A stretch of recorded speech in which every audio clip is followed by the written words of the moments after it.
The history of the space program is very impressive. Since its beginnings in 1958, NASA has grown to be one of the most revolutionary agencies in recorded history. With President Kennedy's goal to reach the moon by the end of the 1960s, I believe that this nation should commit itself to achieving the goal before this decade is out of landing a man on the moon and returning him safely to the Earth. And with the backing of the American public, technologies that would have seemed impossible in earlier years were being developed and perfected in record time.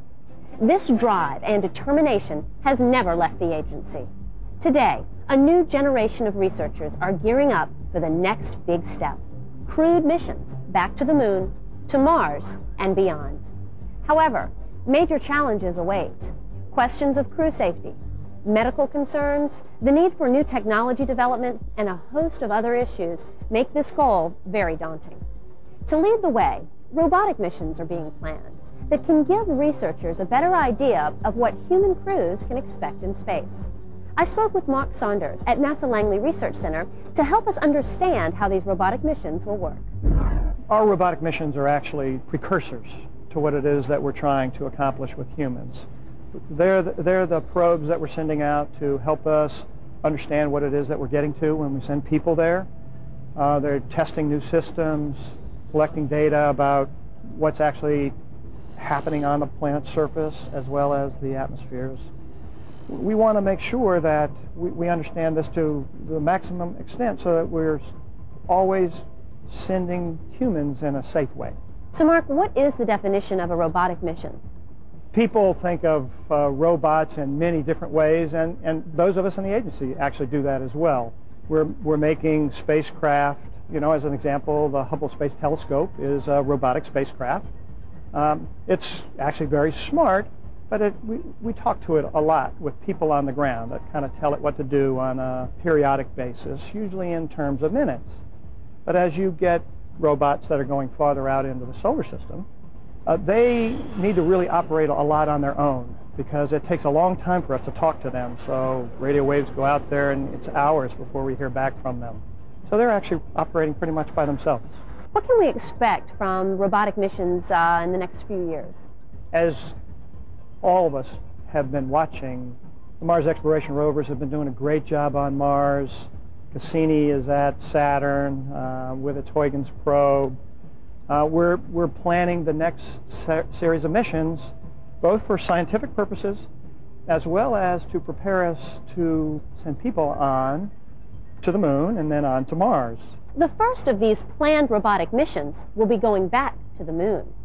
The goal is to have these robots pave the way for humans by mapping the lunar surface, surveying potential landing sites, and searching for water ice. Now, tapping into water ice could be very important because human explorers could not only convert it into oxygen and hydrogen for breathing, but they could also use the gases to produce rocket propellant for future missions to Mars.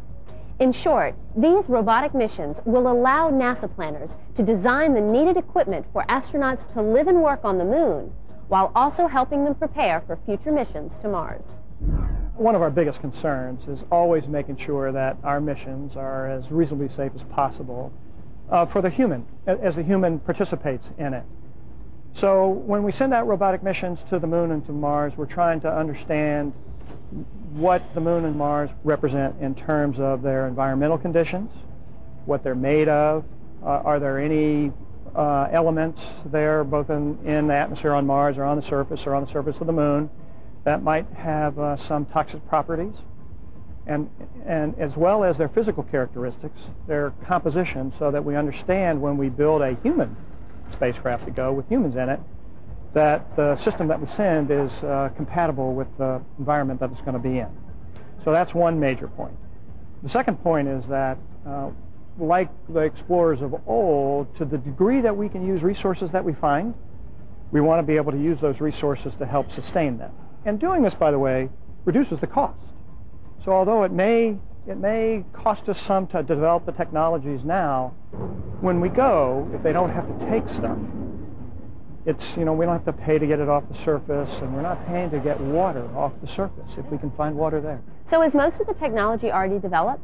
Technology is actually the key to what it is that we're trying to do. New technologies will enable us to be more efficient in how we go, allow us to actually take lighter weight systems, cheaper systems, more reliable, safer systems, so that the overall cost to the American taxpayer is dramatically less than the Apollo program. And we've discussed going to the moon, going to Mars. What other destinations do you foresee for robotic missions? Obviously, asteroids. And everybody's familiar with asteroids. We certainly have quite a few disaster movies around them.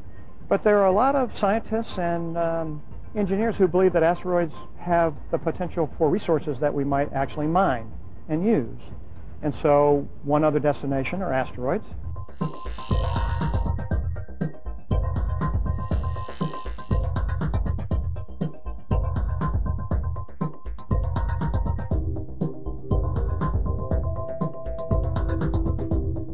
What our strategy is to begin to make small steps towards the moon, to Mars, and then on to destinations beyond that. So we're going to gradually, over the next decades, push our human exploration beyond the boundaries as our robotic explorers find out new things about what's interesting out there. Coming up, we'll find out about some of the major challenges facing astronauts on long-duration missions. But first, did you know a special robot is being designed to work primarily outside a spacecraft on extravehicular activities, or EVAs? The Robonaut will not be autonomous. Astronauts inside the spacecraft will use virtual reality display technology to visually immerse themselves in the robot's workspace while remaining safe inside the spacecraft.